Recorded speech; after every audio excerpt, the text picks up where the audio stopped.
চোখ বন্ধ করে লম্বা একটা উইশ চেয়ে ক্যান্ডেল নিভাল নীল। সাথে সাথে হাততালির শব্দে চারপাশ ভরে গেল। কেক থেকে ছোট একটা টুকরো তুলে সবার আগে রওশনের মুখে তুলে দিল নীল। রওশন হালকা ঝুঁকে অল্প পরিমাণ কেক নিল আর নীলকে খাইয়ে ধীর স্বরে বলল, হ্যাপি বার্থডে নীল। বড় একটা হাসি ঠোঁটে টেনে রওশনকে জড়িয়ে ধরল নীল, তারপর আদুরে গলায় বলতে শুরু করল, আই লাভ ইউ ভাইয়া।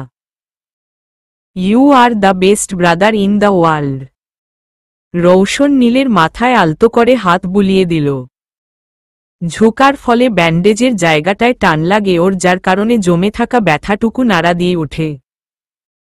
কিন্তু তবুও ও নিজেকে নরমাল দেখানোর চেষ্টা করছে। অবশ্য রওশন যথেষ্ট স্ট্রং নিজেকে সামলানোর জন্য।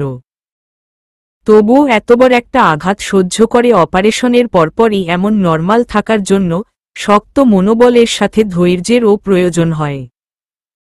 নীল পরের টুকরো তুলে পাশে ফিরে কনফিউজড হয়ে থেমে যায়, কারণ সামনে আভি আর সুভা দুজনে দাঁড়িয়ে।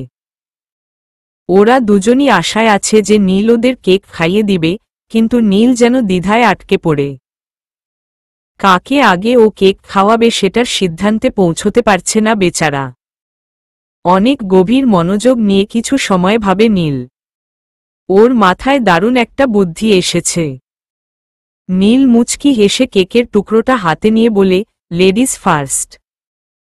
সুভা মুচকি হেসে হাঁটু ভাঁজ করে বসে নীলের হাত থেকে কেক খেয়ে নেয় আর ও নীলকে খাইয়ে দেয়। তারপর নীলের গাল টেনে ওকে উইশ করে বলে, হ্যাপি বার্থডে নীলু। নীল নাক কুচকে নেয়, তারপর ঠোঁট ফুলিয়ে বলে, ওফো সুভা, আমার নাম নীল, নীলু টিলু না। Don't spoil my name. Subha হেসে উঠল নীলের মুখের ভাব দেখে। সুভা উঠে যেতেই নীল আভির সামনে চলে আসে, কিন্তু আভি ওর দিকে কিছুটা ভাব নিয়ে তাকিয়ে বলে, তুমি আমাকেও ভাইয়া বলে ডাকতে পারো, আমি কিছু মনে করব না। নীল দুষ্টু হাসল, তারপর বলল, সত্যি? আভি মাথা নাড়িয়ে বলল, হুম। ওকে। বলেই নীল ঠোঁটে দুষ্টু হাসি টেনে আভিকে কেক খাওয়ানোর জন্য এগোয়। আভি নীলের কাছ থেকে কেক খাওয়ার জন্য ঝুঁকে হাঁ করতেই নীল সম্পূর্ণ কেকের টুকরো আভির পুরো মুখে লেপ্টে দিল।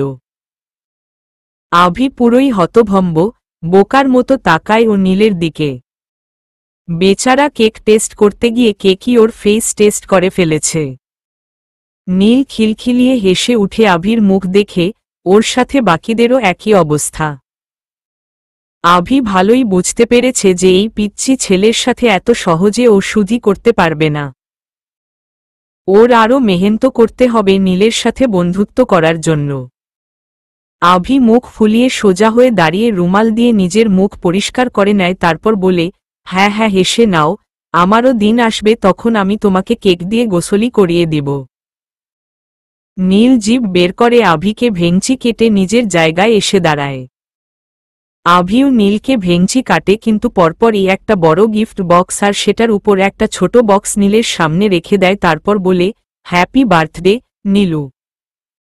নীলু শব্দটা শুনেই নীল আবার মুখ ফুলিয়ে নেয়। অবশ্য আভি ওকে রাগানোর জন্যই বলেছে এভাবে। নীল আভির দিকে কিছুক্ষণ রাগী লুক নিয়ে তাকিয়ে নিজের গিফট দুটোর দিকে তাকায়। আভি ওকে একসাথে দুটো গিফট দিয়েছে? নীল অবাক হয়, বিস্ময় নিয়ে তাকিয়ে ও গিফট দুটোর দিকে। ওর যেন বিশ্বাস হচ্ছে না আভি ওর জন্য দুটো গিফট এনেছে। কিছুটা খটকাও লাগছে, কিন্তু তবুও নীল উপরের ছোট বক্সটা হাতে নিয়ে খুলতে শুরু করে। আভির ঠোঁটে দুষ্টু হাসি, ও ঠোঁট চেপে নিজের হাসি লুকোনোর চেষ্টা করছে। আর এইদিকে নীল গিফটের বক্সটা খুলছে। বক্স খুলতেই ভেতরে আরেকটা ঢাকনাযুক্ত বক্স পায় নীল। সেই বক্সটা বের করে কিছু না ভেবে উপরের ঢাকনাটা খুলতেই আচমকা ঝট করে একটা রাবারের টিকটিকি লাফিয়ে বের হয়। সাথে সাথে নীল ভয় পেয়ে চেঁচিয়ে দূরে ছিটকে সরে আসে। বক্সটাও নিচে ফেলে দিয়েছে ও। টিকটিকিকে প্রচুর ভয় পায় নীল, আর এই সুযোগটাই কাজে লাগিয়েছে এখন আভি। নীলের কাদো কাদো অবস্থা, ভয় মুখটা লালো হয়ে গেছে ওর। আর এইদিকে ওর অবস্থা দেখে আভি হেসে কুটিকুটি। নীল আভির দিকে রেগে তাকায়, তারপর ওর দিকে তেড়ে যায়। কিন্তু আভিও এত সহজে ধরা দেওয়ার মানুষ না। নীল যতই ওকে ধরার চেষ্টা করে ততই ও সরে অন্যদিকে চলে যায়। শুভা ওদের দুজনের কাণ্ড দেখছে আর হাসছে, কিন্তু তখনই ও খেয়াল করে রৌশন নেই এখানে। শুভা চারপাশে চোখ বুলোয় কিন্তু রৌশনকে দেখতে পায় না। ও ভেবে নেয় হয়তো রৌশন নিজের কামরায় চলে গেছে। কারণ রৌশন বাসায় আসার পর থেকেই চুপচাপ আর ক্লান্ত ছিল।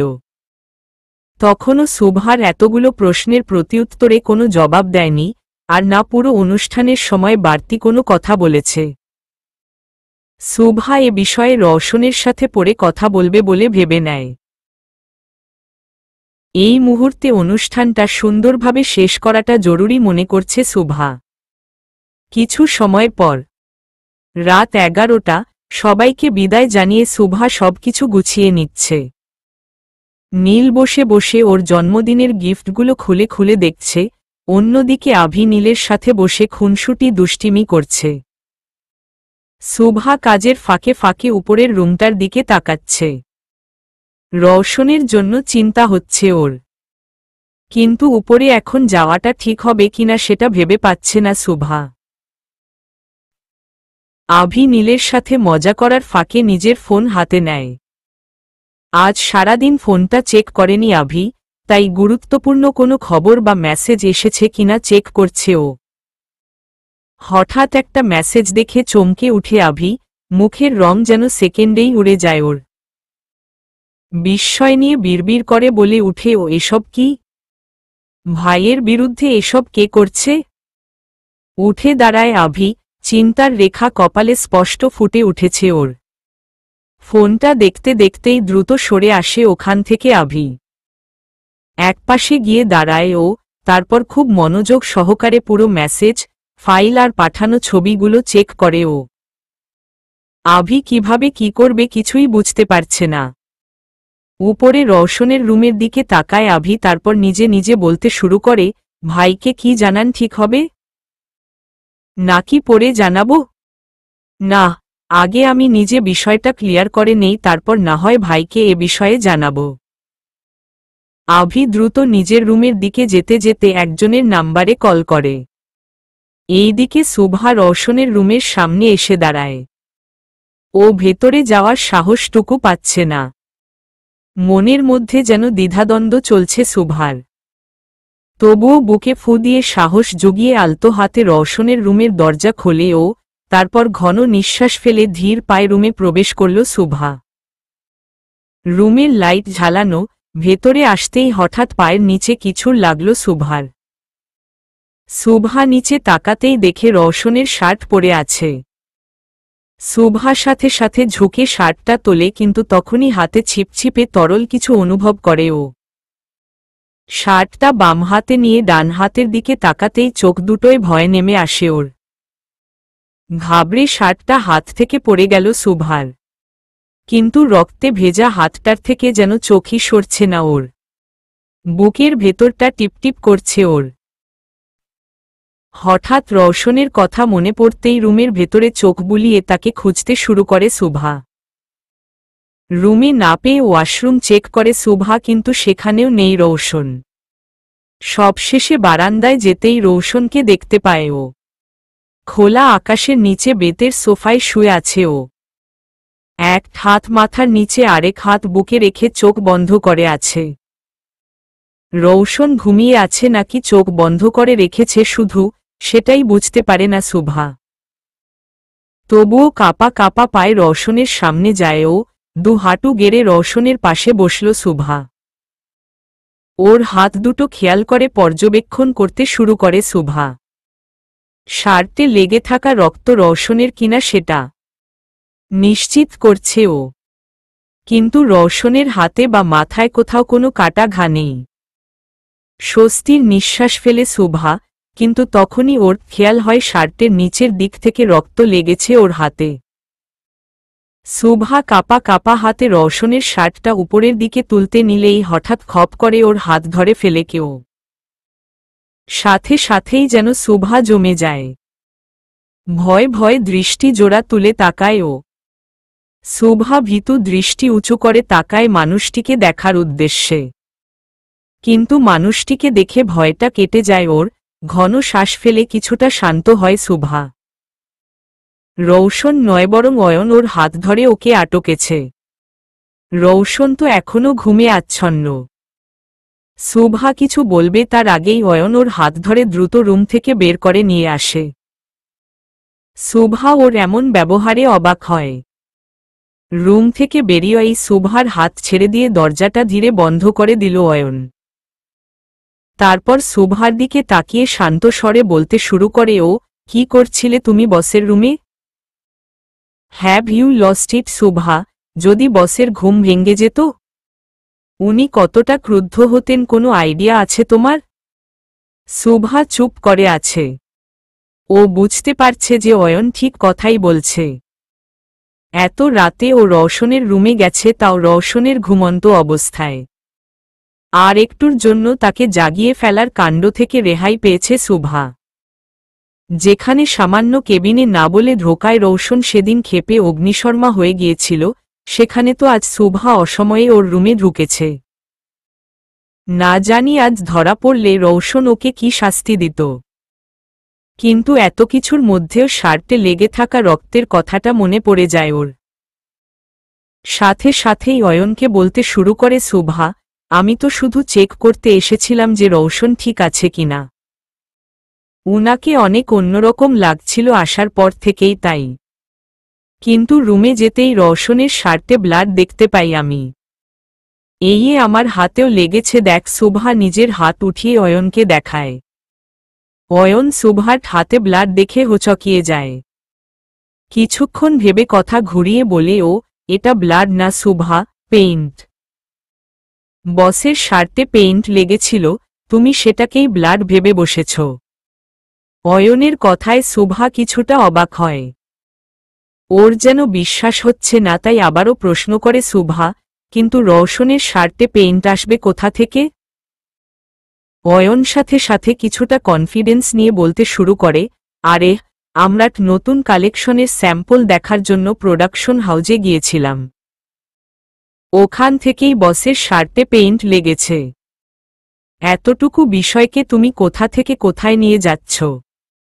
তুমি যা ভাবছ তেমন কিছুই না। অয়নের কথাগুলো শুনে শুভা ভাবনায় পড়ে যায়।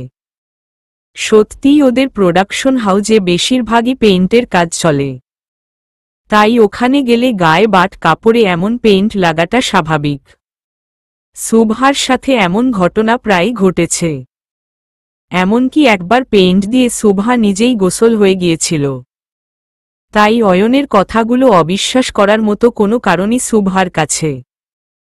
অয়নও বুঝতে পারছে যে শুভা ওর কথায় বিশ্বাস করছে, তাই আবারও বলে উঠে, ও অযথা এসব ফালতু কথা না ভেবে নিজের রুমে গিয়ে ঘুমিয়ে পড়ো, রাত হয়েছে। যাও। শুভা মাথা নাড়িয়ে অয়নের কথা মতো যেতে নিয়েও আবার থেমে যায়। অয়ন ওকে থেমে যেতে দেখে অসহায় স্বরে বলে, আবার কি হলো? থেমে গেলে কেন? শুভা অয়নের দিকে ফিরে তাকিয়ে প্রশ্ন করল, তোমাকে তো চলে গিয়েছিলে না, আবার কেন ফিরে আসলে? শুভার এত প্রশ্নের উত্তর দিতে দিতে যেন এখন নিজেকে আসামি মনে হচ্ছে অয়নের। তবুও ধৈর্য নিয়ে এই প্রশ্নেরও উত্তর দিয়ে বলে, ও আমাকে আভি স্যার ডেকেছেন।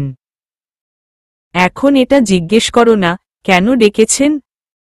অয়নে শেষ কথাটা শুনে প্রশ্ন করতে গিয়েও থেমে যায় শুভা। তারপর গোমরা মুখ করে বলে, ও ঠিক আছে ঠিক আছে, আর কিছু বলবো না। যাচ্ছি আমি, গুড নাইট। শুভা রওশনের কামরার দরজার দিকে তাকায় এক পলক, কিন্তু সাথে সাথে অয়ন দরজার সামনে শটান হয়ে দাঁড়িয়ে চোখ ঘুরিয়ে ইশারায় ওকে যেতে বলে। শুভা মনে মনে অয়নকে অনেক কিছু বললেও সামনাসামনি কিছু বলল না, চুপচাপ নীরবে চলে গেল ও। শুভা চলে যেতেই অয়ন জোরে জোরে নিঃশ্বাস ফেলে বলতে শুরু করে, ভেরি গুড অয়ন, বসো, জানতে পারলে তোর খুব প্রশংসা করবেন। আমি কতটা চালাকি করে বসকে বাঁচিয়েছি ধরা পড়ে যাওয়া থেকে, আর শুভাকেও সন্দেহ করার সুযোগ দেয়নি। ওয়েল ডান, নিজেকে বাহবা দিতে দিতে বলছে অয়ন। পরের দিন সকাল। নতুন সকাল, নতুন দিন যেমন নতুন কিছু মুহূর্তের আগমন ঘটায়। আজকের দিনটা, আজকে সকালটাও হয়তো ঠিক তেমনই হবে। কলেজ ক্যাম্পাসে ভোর 6টা থেকে কাজ করছে স্ট্যামফোর্ডের লি ডিপার্টমেন্টের স্টুডেন্টরা। আজ প্রথম বর্ষের স্টুডেন্টদের ওরিয়েন্টেশন অনুষ্ঠিত হবে ক্যাম্পাসে, আর সেই অনুষ্ঠানে নামি দামি অনেকেই আমন্ত্রিত, যাদের মধ্যে সবাই আইনি পেশার লোক। আর এত গুরুত্বপূর্ণ মেহমানদের মধ্যে একজন হচ্ছে অপূর্ব শেখাওয়াত। অপূর্ব একজন সফল অ্যাডভোকেট হওয়ার পাশাপাশিও এই ইউনিভার্সিটির একজন স্টুডেন্ট ছিল, তাই সিনিয়র হিসেবেও তার মর্যাদা এখানে অনেক। ঠিক 10টায় প্রোগ্রাম শুরু হবে, আর এই প্রোগ্রামের তত্ত্বাবধানের কাজ দেওয়া হয়েছে লি ডিপার্টমেন্টের 4র্থ বর্ষের স্টুডেন্টদের উপর। দেখা যাক আজকের এই অনুষ্ঠান কাদের জীবনে গভীর ছাপ ফেলে যায়। এইদিকে ভোরের আলো মুখে পড়তেই নড়েচড়ে উঠে রৌশন। পিটপিট করে চোখ জোড়া খোলেও শরীরের দুর্বলতা কিছুটা কম অনুভব হচ্ছে এখন। উঠে বসে রৌশন। আশেপাশে খেয়াল করতেই রৌশনের মনে পড়ে রাতে বারান্দায় ঘুমিয়ে পড়েছিল ও। আঘাতের জায়গাটা টনটন করছে, শার্টটা অল্প উঁচিয়ে ক্ষতর জায়গাটা দেখেও। সাদা ব্যান্ডেজে লাল রক্তের ছোপ ছোপ দাগ স্পষ্ট। ব্যান্ডেজ চেঞ্জ করতে হবে। শার্টটা নামিয়ে ঘন নিঃশ্বাস ফেলে রৌশন তারপর উঠে যেতে নিলেই দরজায় কড়া নাড়ার শব্দ পায়। রৌশন সাবধানে উঠে দাঁড়ায়, তারপর রুমে ঢুকে দরজার সামনে গিয়ে অল্প করে দরজা খোলে। হাতে কফির মগ নিয়ে দাঁড়িয়ে আছে শুভা। রৌশনকে দেখেই ঠোঁটে বড় একটা হাসি টেনে কফির মগটা উঁচু করে দেখিয়ে বলে উঠে ও, গুড মর্নিং। মর্নিং। রৌশন এক হাত দিয়ে কফির মগটা নিয়ে নিল। কিন্তু শুভা এখনো দাঁড়িয়ে আছে, যাচ্ছে না। রৌশন রু জোড়া কুচকে ধীর স্বরে বলে, হোয়াট? দাঁড়িয়ে আছো কেন? কিছু বলবে? শুভা সাথে সাথে মাথা নাড়িয়ে হ্যাঁ বলে। রৌশন পুরো দরজা খুলেনি, বরং অল্প খুলেছে, তাই শুভা রুমের ভিতরে ঢুকতে পারছে না। এজন্য বাইরে দাঁড়িয়ে মিনমিন করে বলে ও, রৌশন আপনি কিয়া আজকে ফ্রি আছেন? ভীতু স্বরে তোতলিয়ে জিজ্ঞেস করল শুভা। রৌশন চোখ ছোট করল, তারপর বলল হোয়াই? শুভা চুপ করে আছে, দু হাত ঘষতে শুরু করেছে ও। ঘন ঘন চোখের পাপড়ি ফেলছে শুভা, ওকে দেখেই বোঝা যাচ্ছে যে কতটা নার্ভাস ফিল করছে ও। রৌশন এভাবে দাঁড়িয়ে থেকে বিরক্ত হচ্ছে, শুভাট বলবে বলেও কিছু বলছে না, তাই আরো বেশি বিরক্ত হচ্ছে রৌশন। শুভা কি বলবে তুমি? তাড়াতাড়ি বলো, আমার পা ধরে যাচ্ছে দাঁড়িয়ে থাকতে থাকতে। শান্ত গলায় বলল রৌশন। কথাটা যেন গলা অবধি এসে আটকে আছে শুভার। বলার চেষ্টা করেও পারছে না বেচারি। শুভার এমন চুপ থাকায় রৌশন বিরক্ত হয়ে বলে উঠে, কিছু বলার না থাকলে তুমি যেতে পারো, don't waste my time. Leave. Raushan দরজা লাগাতে যাবে তখনই শুভা দরজা ধরে বলে উঠে, আমি আপনাকে ঘুরতে নিতে চাই। শুভার এমন আজব কথায় রৌশনের চোখ বড় বড় হয়ে যায়। বিস্ময় ভরা দৃষ্টি নিয়ে তাকায় ও শুভার দিকে। শুভার সাথে আবার কথা ঘুরিয়ে বলতে শুরু করে, না মানে আমি না, নীল আপনাকে ঘুরতে নিতে চায়। না না না, আমি বলতে চাচ্ছি নীল আমাদের সবার সাথে ঘুরতে যেতে চায়। বাইকের চাবি আঙুলে ঘুরাতে ঘুরাতে অফিসে ঢুকে আভি। ডেস্কে বসে থাকা সবাইকে গুড মর্নিং বলে নিজের কেবিনের দিকে যায় ও, তখনই ওর নজর পড়ে অর্ণবের কেবিনের দিকে। অর্ণবের কেবিনে ওহি বসে আছে, কিছু একটা নিয়ে কথা বলছে তারা। হঠাৎ ওহিকে এখানে দেখে তাও আবার অর্ণবের সাথে খানিকটা অবাক হয় আভি। তার সাথেই খটকা লাগতে শুরু করে ওর, যে ওহি হয়তো ওর নামে নালিশ করতে এসেছে। নিশ্চয়ই নিজের বাবার কাছে ওর বিরুদ্ধে অভিযোগ করছে মেয়েটা। কপাল কুঁচকালো আভি, তীক্ষ্ণ দৃষ্টি নিয়ে তাকালো ওহির দিকে। কিছুক্ষণ ওভাবেই তাকিয়ে থেকে নিজের কেবিনে ঢুকে পড়ল ও। কেবিনে ঢুকেই ডেস্কে রাখা ফাইলগুলো চোখে পড়ল ওর। দ্রুত ফাইলটা তুলল আভি, যা ভেবেছিল তাই হল। রওশনের নামের পুরনো কেসটা আবারও রিওপেন করা হয়েছে। কেউ খুব চালাকি সহ পুরনো ঘা খুঁড়ে নতুনভাবে আঘাত হানার প্রস্তুতি নিচ্ছে। কিন্তু কে সে? ভাবছে আভি। এইদিকে ঘড়ির কাঁটা ঠিক 9:40 আটকে নতুন শিক্ষার্থীদের বরণ করে নেওয়া হচ্ছে। কিন্তু এত এত মানুষের ভিড়ে একজোড়া চোখ তার প্রিয় মানুষটিকে খুঁজতে ব্যস্ত। সে হচ্ছে প্রকৃতি, লি ডিপার্টমেন্টের 4র্থ বর্ষের ছাত্রী। প্রকৃতি আর তার কিছু বন্ধুরাট মিলেই আজকের এই অনুষ্ঠানের যাবতীয় পব কাজ করেছে। শুধু এটাই নয়, গত কিছু দিন ধরেই এসব কিছুর আয়োজনে প্রচুর সময় আর শ্রম নষ্ট করেছে প্রকৃতি। কিন্তু এত কিছু করার পেছনে তার শুধু একটাই উদ্দেশ্য ছিল, আর সেটা হচ্ছে অপূর্ব শেখাওয়াতের সাথে দেখা করার সুযোগ। একমাত্র অপূর্বর কথা ভেবেই হাসিখুশিভাবে সব দায়িত্ব সুন্দর করে পালন করেছে ও। এই মুহূর্তে তারাই নতুন শিক্ষার্থীদের বরণ করছে। কিন্তু প্রকৃতির মন পড়ে আছে অন্য কোথাও, তার আবেগী দৃষ্টি যেন শুধু অপূর্বকেই খুঁজতে ব্যস্ত। প্রকৃতি এমন খামখেয়ালি অবস্থা দেখে ওর বান্ধবী তুলি ওর কাঁধে হালকা ধাক্কা দিয়ে বলে উঠে, কি করছিস প্রকৃতি, তোর খেয়াল কোথায়? প্রকৃতি তার মাথাটা তুলির কাঁধে রেখে অসহায় স্বরে বলে, ধ্যান জ্ঞান খেয়াল সবই তো অপূর্ব শেখাওয়াতের কাছে পড়ে আছে দোস্ত। ওর এমন কথা শুনে তুমি নিজের কাঁধ ঝাঁকি মেরে প্রকৃতির মাথা সরিয়ে দিয়ে বলে, ধীরে বল, তোর কথা শুনলে আমার তোকে একদম 21 শতকের জুলিয়েট মনে হয়। আর অন্য কেউ তোর এই ধরনের কথা শুনলে নির্ঘাত ভেবে বসবে তুই প্রেমে পাগল টাগল হয়ে গেছিস। তারপর তোর ঠিকানা হবে পাবনার পাগলা গারদে, আর অ্যাডভোকেট হওয়ার স্বপ্ন যাবে বুড়িগঙ্গায় ভেসে। প্রকৃতি হাসল তুলির কথায়, হাত জোড়া তুলির গলায় জড়িয়ে ধরে বলতে শুরু করল, তুই তো আছিসই আমাকে পাগলা গারদ থেকে বের করার জন্য। বল বের করবি না? একদমই না। বরং আমি বলবো তোকে কড়া সিকিউরিটি দিয়ে আটকে রাখতে। প্রকৃতির হাত দুটো ছাড়িয়ে বলল তুলি। প্রকৃতি ভেঙচি কাটল তুলিকে। মুখ ঘুরিয়ে অন্য পাশ ফিরে রইল। তুলি প্রকৃতির কাজে হাসল, তারপর কাঁধে দুহাত জড়িয়ে ওকে মানাতে মানাতে বলে, আচ্ছা বাবা সরি, আর বলবো না। প্রকৃতি হেসে দিল, ঝট করে তুলির দিকে ফিরে নিজের হাতের ফুলগুলো তুলির হাতে ধরিয়ে দিয়ে বলতে শুরু করল, তাহলে তুই এখানে সব সামলা, আমি কিছুক্ষণের মধ্যেই ফিরে আসব। প্রমিস? তুলি অবাক স্বরে জিজ্ঞেস করে, কিন্তু তুই যাচ্ছিস কোথায়? প্রকৃতি কিছু বলল না, শুধু বড় একটা হাসি উপহার দিয়ে ঝটপট চলে গেল। তুমি মাথা দীর্ঘশ্বাস ফেলল, বিড়বিড় করে বলল, মেয়েটা এত ছটফট করে, ওকে সামলানো কঠিন হয়ে পড়ে। নিশ্চয়ই এখন অপূর্ব শেখাওয়াত এসেছে কিনা খুঁজতে গেছে। পাগলি একটা। সবে গাড়ি থেকে নেমে কলেজে ঢুকেছে অপূর্ব। হাঁটছে আর ক্যাম্পাসের চারপাশটা ঘুরে ঘুরে দেখছে ও। পুরো ক্যাম্পাস জুড়ে অসংখ্য স্মৃতি জড়িয়ে আছে ওর।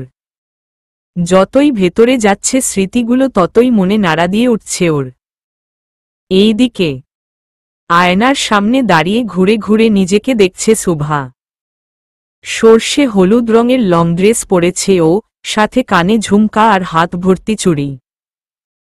চুলগুলো স্ট্রেইট করে বাঁকা সিথি করে পিঠে ছড়িয়ে দিয়েছে। আয়নায় খুব গভীর দৃষ্টি নিয়ে নিজেকে পর্যবেক্ষণ করছে ও। বুকের টিপটিপ শব্দ তীব্রভাবে কানে প্রতিধ্বনি দিচ্ছে। ঠোঁটে শুভ্র হাসির রেখা টেনে গভীর করে একটা নিঃশ্বাস ফেলল শুভা, তারপর আয়নার দিকে তাকিয়ে বলতে শুরু করল, এভরিথিং ইজ পারফেক্ট। কিন্তু তবুও কোথাও কিছু একটা মিসিং লাগছে। কিন্তু কি মিসিং? শুভা ভালোভাবে আয়নায় নিজেকে দেখে, কিন্তু তেমন কিছুই পাচ্ছে না। কিন্তু তবুও যেন কিছু একটা মিসিং লাগছে ওর। শুভা কিছুক্ষণ আয়নায় নিজেকে পর্যবেক্ষণ করে একটা তুলি উঠিয়ে নেয়, তারপর খোলা চুলগুলো মুঠোর মধ্যে নিয়ে বেঁধে নেয়। এখন ঠিক আছে, মুচকি হেসে নিজে নিজে বলল শুভা। এর মধ্যেই দুহাতে দুটো ড্রেস নিয়ে শুভার কামরায় হাজির হয় নীল। রুমের সামনে এসে দরজায় কড়া নেড়ে সুন্দরভাবে বলে, ও may I come in? Shubha সাথে সাথে দরজার দিকে ফিরে তাকায়, নীলকে দেখে মুচকি হেসে হাত নিয়ে ইশারা করে ওকে ভেতরে আসতে বলে। ও নীল শুভাকে দেখে মুখে হাত দিয়ে বিস্ময় প্রকাশ করতে করতে রুমে ঢুকে বলতে শুরু করে, ওয়াও, তোমাকে তো পুরো হলুদ পরি লাগছে শুভা। নীলের কথায় শুভা হেসে উঠল, তারপর হাঁটু ভাঁজ করে নীলের সামনে বসে বলল, থ্যাংক ইউ কিউটি পাই। নীলের চুলগুলো হাত নিয়ে নেড়েচেড়ে দিল শুভা, কিন্তু নীলের দিকে ভালো করে লক্ষ্য করতেই ও দেখে নীল রেডি হয়নি। তুমি এখনো রেডি হওনি কেন নীল? জিজ্ঞেস করল শুভা।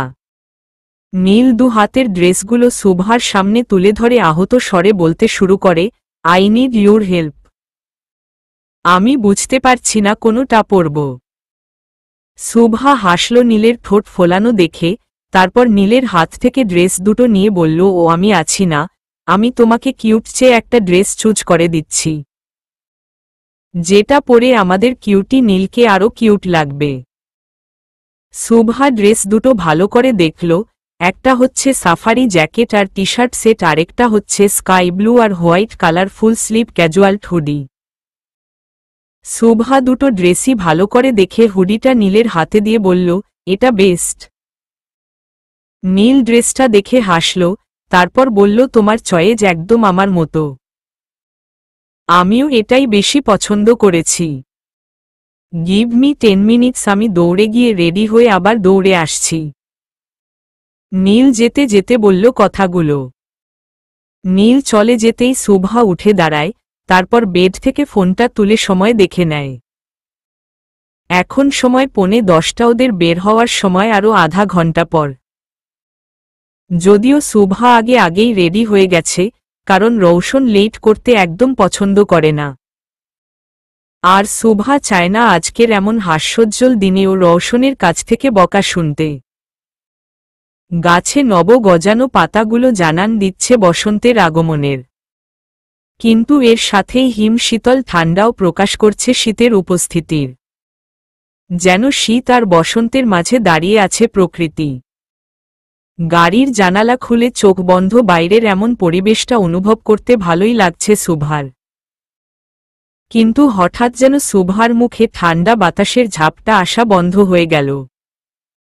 শুভা কিছুটা অবাক হয়ে চোখ খুলেই দেখে গাড়ির গ্লাস লাগানো।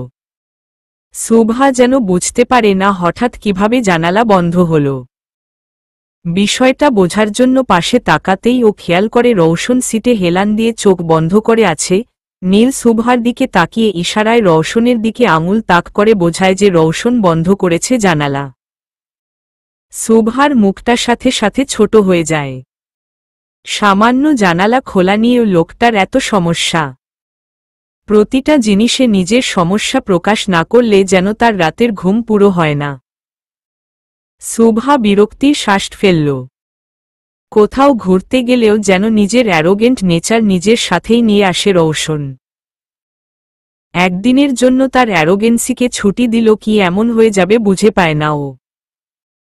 রৌশন চোখ বুজে আছে, এই সুযোগে শুভা আলতো হাতে আবারও জানালার কাচ নামাতে নিলেই ভারী গলায় রৌশন বলে উঠে, ডোন্ট ইউ ডেয়ার।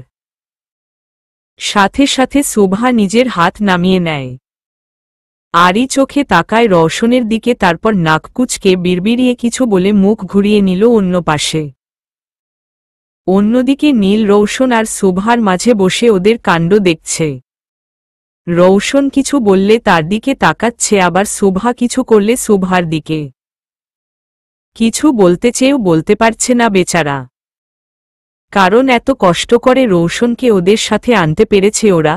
যদি রৌশনের মতো ঘুরে যায় তাহলে ট্রিপ ক্যান্সেল করতে 2 সেকেন্ডও ভাববে না ও। সোজা গাড়ি ঘুরিয়ে বাসায় ফিরিয়ে নিয়ে যাবে ওদের। তাই না চাইতেও মনের কথা মনেই দাবিয়ে রাখছে ও, আর এদের দুজনের টেন্ট্রম সহ্য করছে। এইদিকে অর্ণব সবে অহিকে নিয়ে তার কেবিন থেকে বের হল। এতক্ষণ এই সুযোগটার অপেক্ষাতেই যেন ছিল আভি। তারা দুজন বের হতেই সুযোগ বুঝে অর্ণবের কেবিনে ঢুকে পড়ল ও। কেবিনের দরজার পাশেই সিসিটিভি ক্যামেরা, সেটার দিকে তাকিয়ে দুহাত কোমরে রেখে পোজ নিয়ে দাঁড়ায় ও।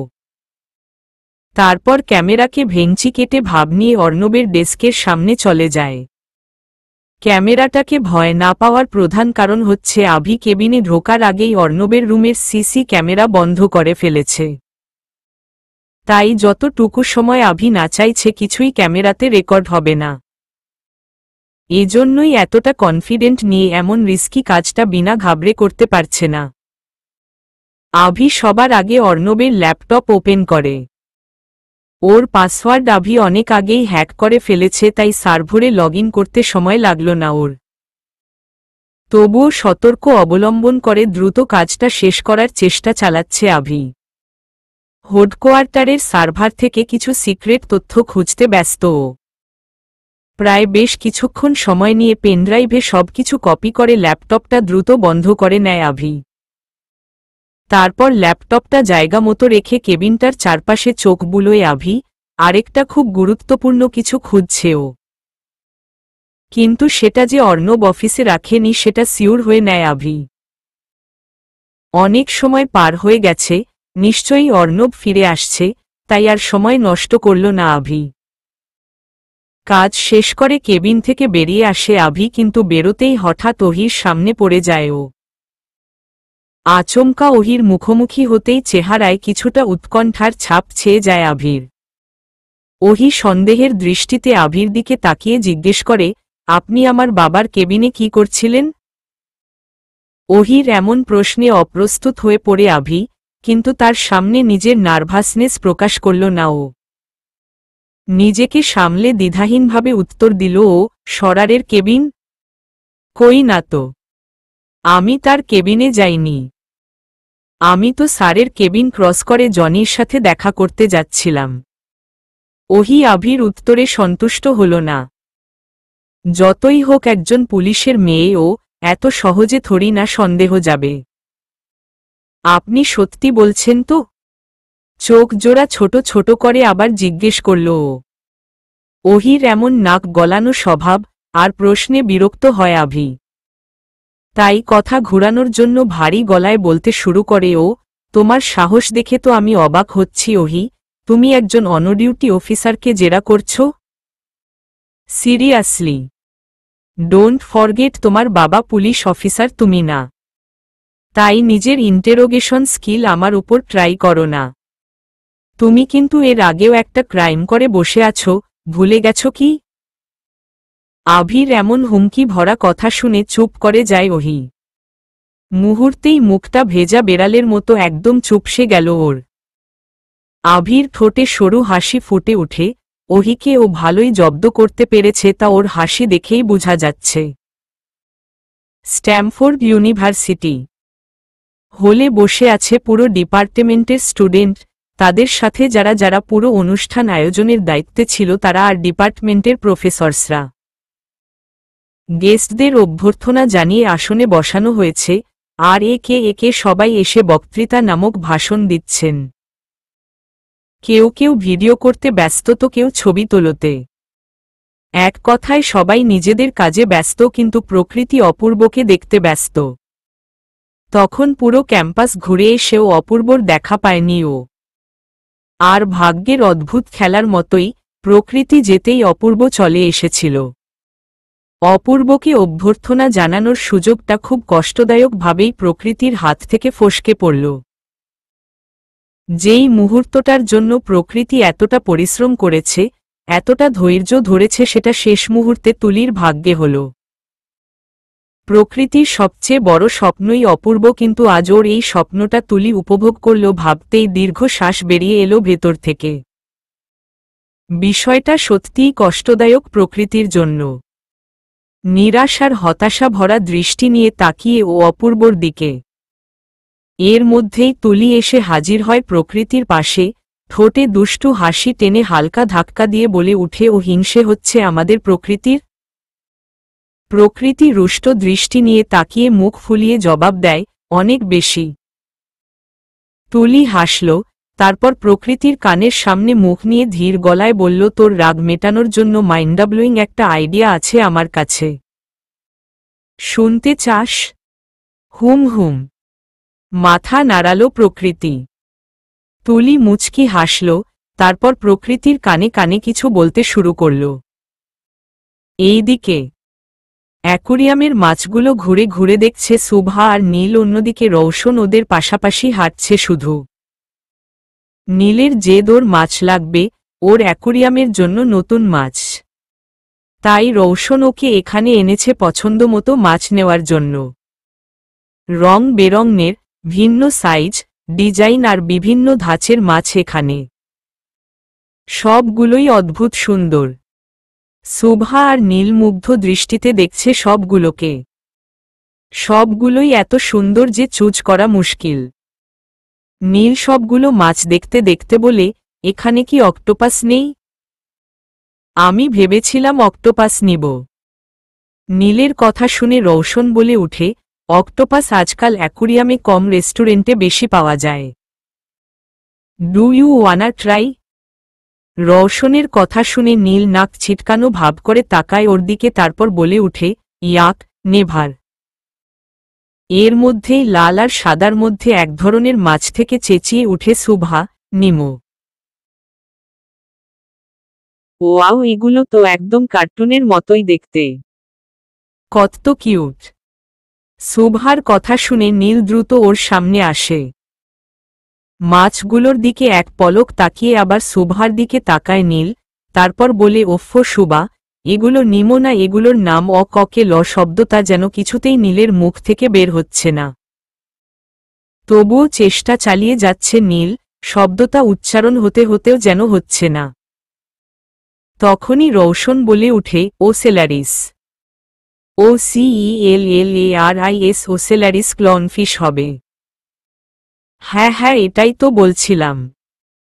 ক্রুদ্ধ মুখ করে বলল নীল। আমি নিব এই ওসেলিস ফিশ। মাছগুলো দেখিয়ে বলল নীল। ওসেলারিস ফিশ। আবারও নীলের উচ্চারণ সঠিক করিয়ে বলল রৌশন। কিন্তু বিষয়টা যেন নীলের পছন্দ হচ্ছে না। ও রাগী লুক নিয়ে তাকায় রৌশনের দিকে, তারপর নাক ফুলিয়ে মুখ ঘুরিয়ে অন্য পাশে চলে যায়। তুমি না ডাকলে আসব না। কাছে না এসে ভালোবাসব না। দূরত্ব কি ভালোবাসা বাড়ায়? নাকি চলে যাওয়ার বাহানা বানায়? দূরের আকাশ নীল থেকে লাল। গল্পটা পুরনো। ডুবে ডুবে ভালোবাসি। তুমি না বাসলেও আমি বাসি। এক পাশ থেকে গিটারের সুর ভেসে আসছে আর অন্য পাশে মাইক হাতে দাঁড়িয়ে গান গাইছে প্রকৃতি। ওর গানে মুগ্ধ সবার দৃষ্টি ওর উপরই। এমনকি অপূর্ব চোখ বন্ধ করে অনুভব করছে প্রকৃতির গান। সাথে টেবিলে আঙ্গুল দিয়ে হালকা শব্দ করে গানের সাথে সুর মিলাচ্ছে ও। মিষ্টি স্বরের অধিকারী মানুষটাকে দেখার জন্য চোখ খুলে তার দিকে তাকায় অপূর্ব, কিন্তু আফসোস প্রকৃতির চেহারাটা দেখতে পায় না ও।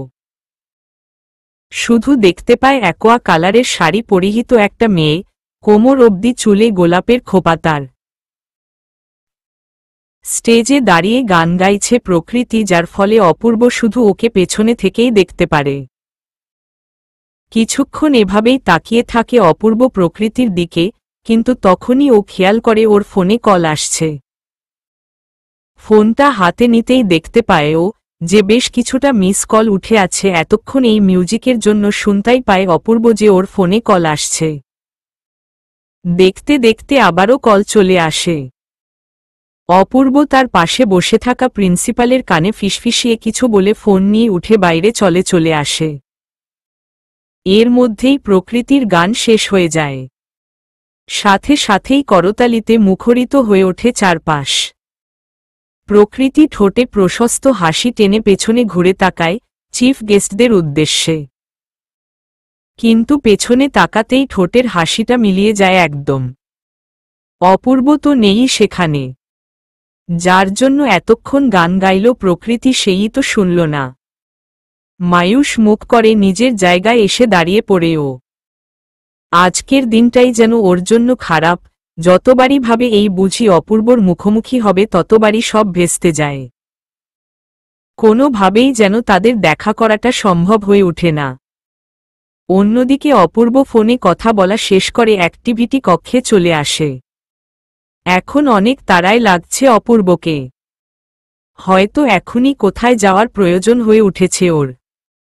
অপূর্ব প্রিন্সিপালের সাথে কিছু কথা বলল, তারপর বেরিয়ে পড়ল সেখান থেকে। কিছুটা দূর দাঁড়িয়ে প্রকৃতি তাকেই দেখছিল। অপূর্বকে চলে যেতে দেখে প্রকৃতির মনটা যেন সেকেন্ডেই ভেঙে গুড়িয়ে গেল। চোখ দুটো জলে টলমল করছে, নাকের ডগাটা একদম লাল হয়ে গেছে। ওর মুখ দেখলেই যে কেউ বলে দিবে যে হয়তো এখনই কান্না করে দিবে ও। এইদিকে রৌশন সামনে আর ওর পেছনে শুভা আর নীল আইসক্রিম খেতে খেতে হাঁটছে। অন্যদিকে দুজন গার্ড যাদের হাত ভর্তি শপিং ব্যাগ ওদের পেছনে পেছনে আসছে। ইচ্ছে মতো শপিং করেছে নীল, সাথে শুভাও। নীল বেশিরভাগই ভিডিও গেম সহ রোবট টয় নিয়েছে, আর শুভার জন্য রৌশন নিজের পছন্দ মতো অনেক ধরনের ড্রেস আর জুয়েলারি নিয়েছে। শাড়ি থেকে শুরু করে গাউন সহ কোনো কিছু বাদ রাখেনি ও। কিন্তু এতগুলো শপিং ব্যাগ সামলাতে সামলাতে হয়রান হচ্ছে বেচারা গার্ড দুজন। তাদের হাত ভর্তি এত এত ব্যাগ যে নিজেদেরই সামলে হাঁটতে পারছে না তারা। কিছুক্ষণ আগেই রেস্টুরেন্ট থেকে খাবার খেয়ে বেরিয়েছে ওরা, আর এখন সময় হয়েছে বাসায় ফেরার। তাই সবাই নিচেই নামছে মল থেকে বেরোনোর জন্য। রৌশন যদিও নীল আর শুভাকে নিয়ে আরও কিছুটা সময় বাইরের কাটাতে চেয়েছিল, কিন্তু ওর ফুটবল শরীর যেন আর সায় দিচ্ছে না। এমনিতেই শরীরের ঘা এখনো তাজা, তবুও রৌশন সারাটা দিন নিজেকে শক্ত করে রেখেছে। এক মুহূর্তের জন্যেও নিজের দুর্বলতা কাউকে বুঝতে দেয়নি। কিন্তু এখন একটু বেশিই খারাপ লাগছে ওর, তাই বাড়ি ফিরে যাওয়াটাই ঠিক মনে করছে রৌশন। অন্যদিকে আভি হেডকোয়ার্টার থেকে বেরিয়েছে সবে, কিন্তু হঠাৎই দুটো গাড়ি ওর বাইকের সামনে এসে থামে, যার ফলে আচমকা ব্রেক কষতে হয় আভিকে। বাইক থামাতেই গাড়ি দুটো থেকে অনেকগুলো লোক বেরিয়ে আসে। আভি কিছু বুঝে উঠবে তার আগেই তারা ঘিরে ধরে ওকে। Who the Hal are you? সবার উদ্দেশ্যে বলল আভি। প্রতিউত্তরে তাদের মধ্যে একজন বলে উঠে, আপনাকে আমাদের সাথে যেতে হবে এক্ষুনি। লোকগুলোর কথা শুনে আভির আর বুঝতে বাকি রইল না যে এরা কার লোক। তাই এদের কথায় পাত্তা না দিয়ে আভি বাইক আবারও স্টার্ট দিতে দিতে বলে, আমি তোমাদের সাথে কোথাও যাচ্ছি না, আমার পথ ছাড়ো। কিন্তু লোকগুলো আভির কথা তোয়াক্কা না করে ওর পথ আটকে ধরে। তারপর আরেকজন জোর গলায় বলে উঠে, আপনি নিজের ইচ্ছায় না আসলে আমরা অন্য পদ্ধতি অবলম্বন করতে বাধ্য হব। আভি তাদের কথাগুলো অগ্রাহ্য করে বলে উঠে, তোমরা কি ভাবো তোমাদের এমন হুমকিতে আভি রায়জাদা ভয় পেয়ে যাবে? স্টুপিড আভি কখনো কারো অনুসারে চলে না, আর না কারো ফালতু হুমকিতে ভয় পায়।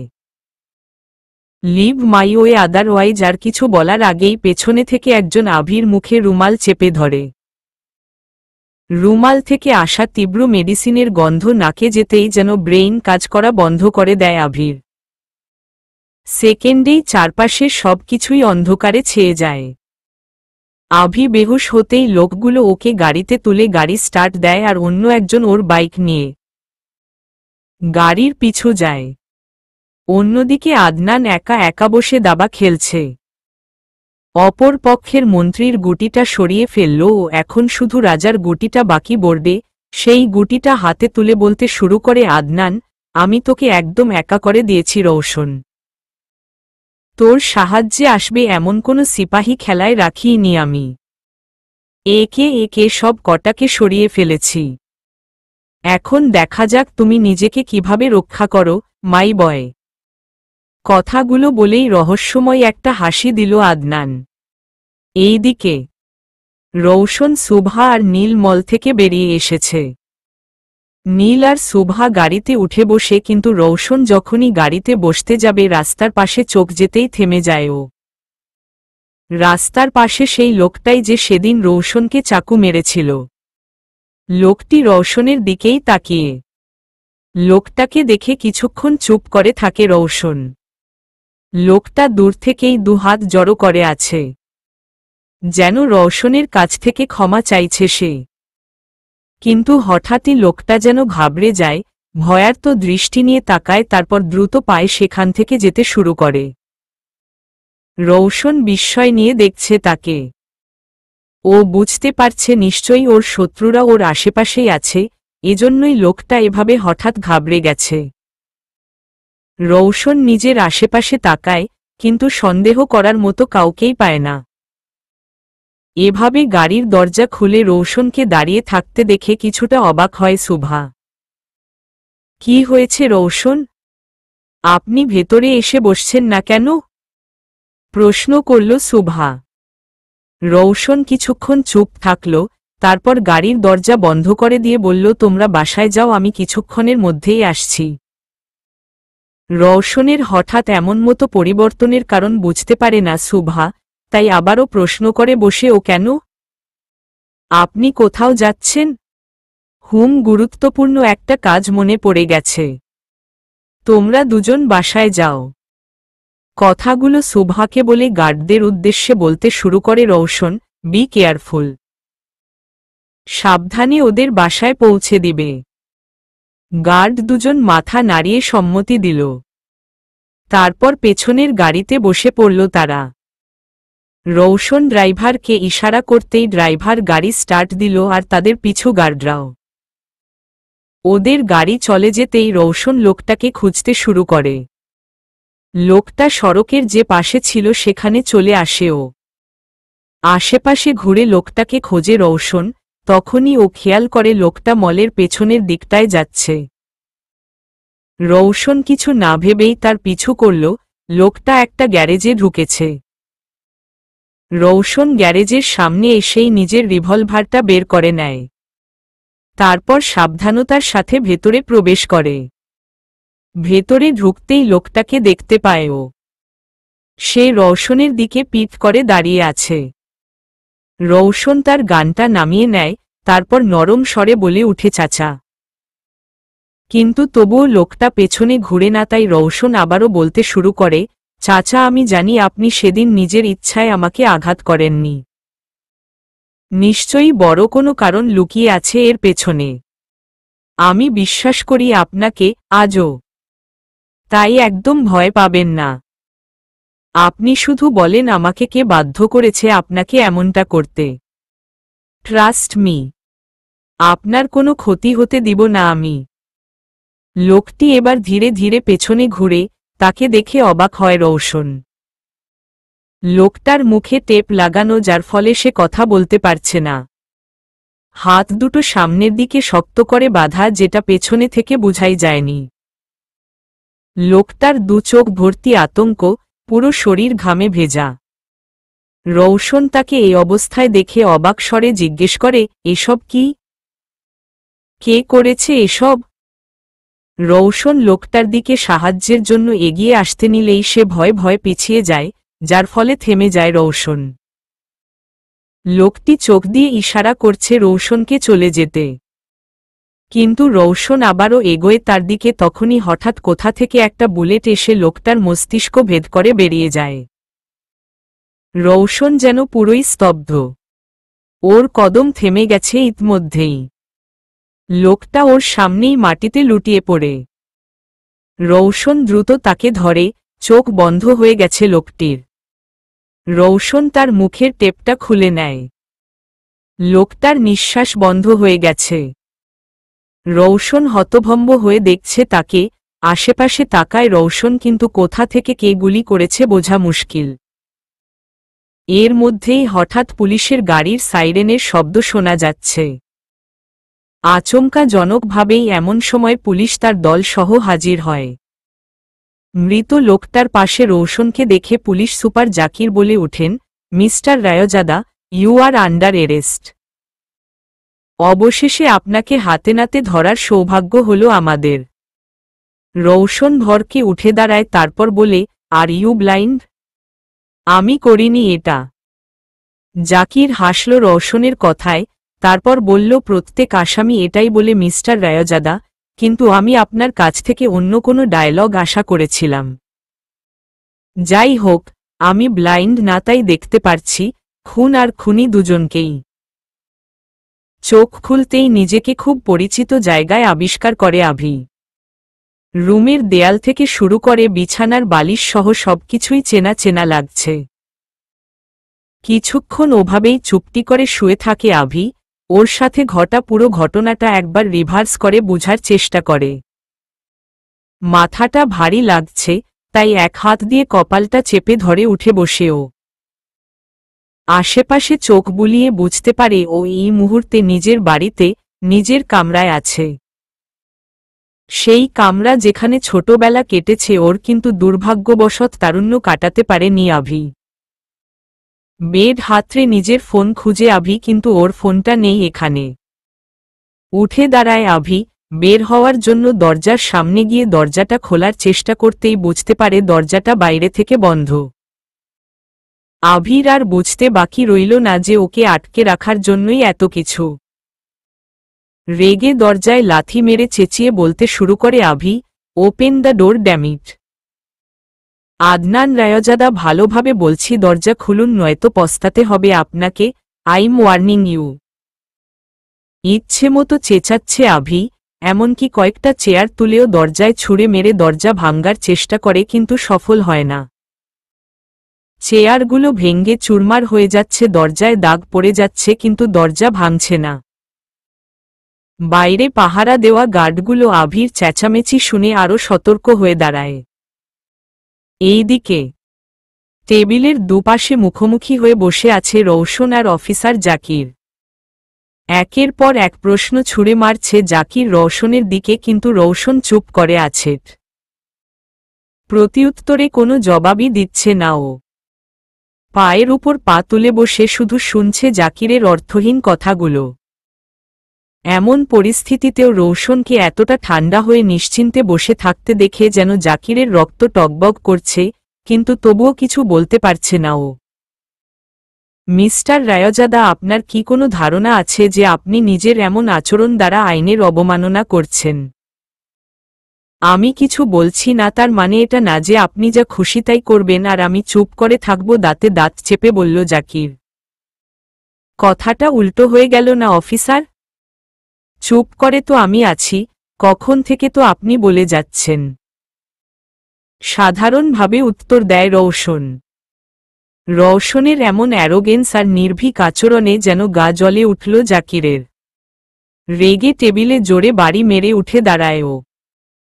তারপর রৌশনের দিকে ঘুরে কিছু বলতে নিলেই একজন কনস্টেবল চলে আসে আর বলতে শুরু করে, স্যার, অপূর্ব শেখাওয়াত এসেছে, দেখা করতে চাচ্ছে। নিজেকে সামলে বলে জাকির, আসছি। আপনি না স্যার। রৌশনের দিকে ইশারা করে আবারও বলে সে উনার সাথে দেখা করতে চান। কনস্টেবলের কথায় জাকির সহ রৌশনও কিছুটা অবাক হয়। অপূর্ব কেন রৌশনের সাথে দেখা করতে চাচ্ছে ভাবছে জাকির। একই কথা রৌশনও ভাবছে, যদিও ও অপূর্বর নাম শুনলেও কখনো সামনাসামনি দেখা করেনি। হয়তো দেখা করার মতো পরিস্থিতি তৈরি হয়নি কখনো, তাই। এইদিকে পুরো রুম তছনছ করে ফেলেছে আভি রেগে, সবকিছু ছড়িয়ে ছিটিয়ে আছে। এগুলোর মধ্যেই পুরো রুম জুড়ে পায়চারি করছে ও। গড হেল্প মি, কিভাবে বের হব আমি এখান থেকে? না জানি ভাই ঠিক আছে কিনা। কিছু একটা ভাব Avi, think of a solution. উত্তেজিত হয়ে পায়চারি করছে আর বিড়বিড় করে বলছে কথাগুলো আভি। এর মধ্যেই হঠাৎ ফ্লোরে পড়ে থাকা একটা ফুলদানিতে পা বেজে পড়ে গেল ও। আহ! ড্যাম দ্যাটথপ করে ফ্লোরে পড়ে চিল্লিয়ে উঠল আভি। পায়ে ব্যথা পেয়েছে বেচারা, ফুলদানিটার উপর রেগে লাথি মেরে অন্যদিকে সরিয়ে দিল আভি সেটাকে। তারপর উঠে দাঁড়িয়ে পা ঝেড়ে বিছানায় বসে পড়ল। বড় একটা নিঃশ্বাস ফেলে আভি তারপর 2 হাত দিয়ে মাথা চেপে ভাবতে শুরু করে কিভাবে এখান থেকে বের হওয়া যায়। অন্যদিকে জাকিরের কেবিনে বসে আছে অপূর্ব। ডেস্কে রাখা রুবিক্স কিউবটা হাতে নিয়ে সেটা মিলানোর চেষ্টা করছে।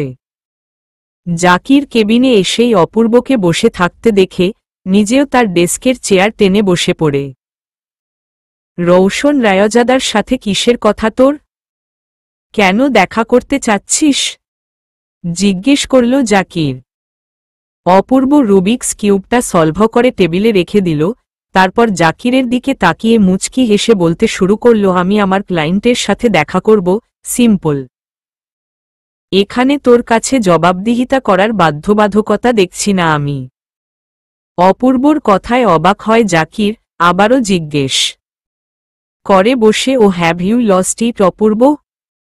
রৌশন রায়জাদা একজন ক্রিমিনাল, এটা তুইও জানিস। আর এত কিছু জেনেও তুই ওর কেস নিতে চাচ্ছিস? পাগল হয়ে গেছিস? জাকিরের কথার প্রত্যুত্তরে বলে অপূর্ব, উহু পাগল হয়নি, আমি কি করছি সেটার জ্ঞান আছে আমার। আর রৌশন রায়জাদা ক্রিমিনাল নাকি নির্দোষ সেটা আদালত নির্ধারণ করবে, তুই না। অপূর্বর এমন কথায় ভরকে উঠে জাকির, তুই রৌশন রায়জাদার সম্পর্কে কিছুই জানিস না, তাই তোর ভালোর জন্য বলছি দোস্ত, যা হচ্ছে হতে দে। এসবের মধ্যে নিজেকে ইনভলভ করে নিজের জীবন ঝুঁকির মধ্যে ফেলিস না। আমাকে নিয়ে তোর টেনশন করতে হবে না, রৌশন রায়জাদার হিস্ট্রি জিওগ্রাফি সব খুব ভালো করেই স্টাডি করেছি আমি। তুই শুধু আমাকে তার সাথে দেখা করিয়ে দে, বাকিটা আমি নিজেই সামলে নিব। অপূর্ব কথাগুলো বলে থামল। জাকির কিছুক্ষণ চুপ থেকে তর্ক না বাড়িয়ে হাল ছেড়ে দিয়ে বলল, ঠিক আছে, তুই যেহেতু সিদ্ধান্ত নিয়েই নিয়েছিস আমি আর এই বিষয়ে কিছু বলবো না। তুই তোর কাজ কর আর আমি আমার। চল আমার সাথে। জাকির উঠে কেবিনের বাইরে পা বাড়ালো আর ওর পেছনে অপূর্ব। অন্যদিকে রৌশন সেলের ভেতরে বসে আছে। এখানে ওকে আনা হয়েছে প্রায় 1.5 ঘন্টা হয়ে গেছে, কিন্তু অস্বাভাবিকভাবে অয়নকি বা আভি কারো কোনো খোঁজ নেই। রৌশন দুজনকেই কল করেছে, কেউ রিসিভ করছে না। নিজের লয়ার, ম্যানেজার সহ বিশ্বস্ত সবাইকে কল করেছে ও, কিন্তু কারো কোনো খোঁজ নেই। জাকির রৌশনের ফোন নিয়ে নিয়েছে কারণ এটা রুলসের বাইরে। ফলস্বরূপ এখন আর কারো সাথে যোগাযোগ করতে পারছে না ও। কিন্তু অবাকের থেকেও বেশি চিন্তিত রৌশন। কারণ এই পুরো ঘটনা যে প্রিপ্ল্যান সেটা বুঝতে বেশি সময় লাগেনি ওর। আর যেহেতু এসব আগে থেকেই প্ল্যান করা ছিল, সেহেতু অবশ্যই যে এসব করিয়েছে সে রৌশনের বিশ্বস্ত সবাইকে দূরে সরিয়ে দিয়েছে। এমনও হতে পারে তাদের কোনো ক্ষতি করে ফেলেছে। এসব ভেবেই মাথা ধরে আসছে রৌশনের। আভি অয়ন যে নিশ্চয়ই কোনো বিপদে আছে সেটা বুঝতে পারছে রৌশন।